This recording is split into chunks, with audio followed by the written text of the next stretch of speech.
एक समय की बात है, गौतम बुद्ध अपने शिष्यों को जीवन से जुड़ी अच्छी और बुरी बातों का ज्ञान दे रहे थे। सभी शिष्य बड़े ध्यान से उनकी बात सुन रहे थे। उन सभी में एक शिष्य ऐसा भी था जिसे प्रश्न पूछने की आदत थी। वह उठकर गौतम बुद्ध के पास गया और उनसे बोला, आप हमें जीवन के बारे में जो कुछ भी सिखा रहे हैं उसका क्या फायदा, क्योंकि हम में से कई बच्चे तो यह भी नहीं जानते कि हमारे जीवन का मूल्य क्या है और यह जीवन कितना कीमती है हमारे लिए है। पहले कृपया हमें बताएं कि इस जीवन का मूल्य क्या है। बुद्ध ने अपने शिष्य की बात सुनकर अपने कमरे में जाकर पत्थर का एक चमकता हुआ टुकड़ा ले आया। मैं तुम्हें इस जीवन का मूल्य तब बताऊंगा जब तुम्हें इस पत्थर का सही मूल्य पता चलेगा, उन्होंने कहा और टुकड़ा अपने शिष्य को दे दिया। आप भी इस पत्थर के टुकड़े को किसी को नहीं बेचें। शिष्य गौतम बुद्ध की बात मानकर बाजार की ओर चले गए। उसने पहले बाजार में एक फल विक्रेता को देखा और उसे एक पत्थर दिखाकर पूछा, इस पत्थर के बदले तुम मुझे कितने फल दे सकते हो? फल विक्रेता ने कहा, यह पत्थर कोई खास नहीं है, लेकिन फिर भी मैं तुम्हें इसके बदले में 10 केले दे सकता हूं। वह शिष्य उस पत्थर को लेकर आगे बढ़ गया। तभी उनकी मुलाकात एक सब्जी बेचने वाले से हुई। शिष्य ने सब्जी विक्रेता से पत्थर की कीमत पूछी। इस पत्थर की कीमत के बदले मैं तुम्हें अधिक से अधिक सब्जियों से भरा एक थैला दे सकता हूं।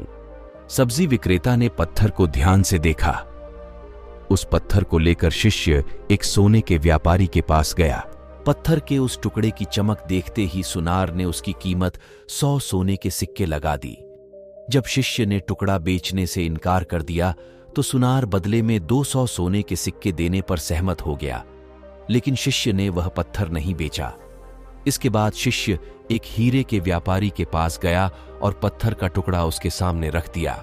जैसे ही हीरे के व्यापारी ने उस पत्थर को देखा, उसने एक साफ कपड़ा बिछाया, उस पर पत्थर रखा, फिर उसकी परिक्रमा की और हाथ जोड़कर पत्थर को कपड़े में लपेटते हुए कहा, तुम जिसे साधारण समझ रहे हो उसकी कीमत पूछ रहे हो। पत्थर, दरअसल यह एक बहुमूल्य माणिक है। ऐसा माणिक हर किसी को नहीं मिलता। अगर मैं अपना सब कुछ बेच भी दूं तो भी मैं उसकी कीमत नहीं चुका सकता। उस व्यापारी की बातें सुनकर शिष्य आश्चर्यचकित रह गया। वह भागता हुआ सीधा बुद्ध के पास आया और बाजार में जो कुछ भी हुआ उसे बताया। उसकी आश्चर्यचकित बातें सुनकर गौतम बुद्ध बोले, तुम्हारे प्रश्न का उत्तर इस माणिक के मूल्य में ही छिपा है। हमारा जीवन भी एक माणिक है। माणिक की तरह यह भी अनमोल है, लेकिन हम इस बात को हमेशा नजरअंदाज कर देते हैं और अपने जीवन की कीमत नहीं समझते हैं। हम दूसरों को देखकर और उनके जैसा जीने की कोशिश करके अपने जीवन का मूल्य कम कर देते हैं।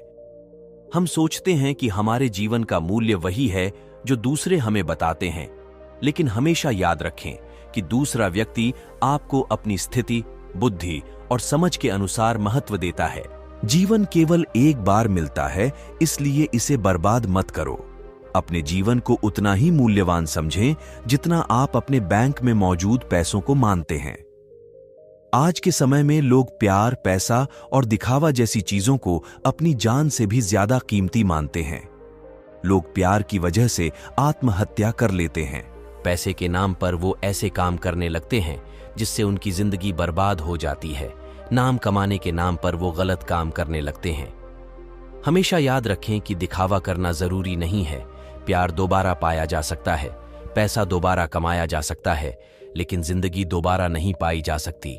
इसलिए अपना अनमोल जीवन अच्छे से जिएं, हर सेकंड का आनंद लें। कभी यह मत सोचो कि तुम इस दुनिया में किसी काम के नहीं हो। ये कभी मत सोचो कि तुम्हारा जीवन निरर्थक है। तुम्हारे होने या न होने से कोई फर्क नहीं पड़ता। जब भी आपके मन में ऐसे नकारात्मक विचार आएं, तो बस खुद को याद दिलाएं कि जीवन एक रत्न है और यह अमूल्य है।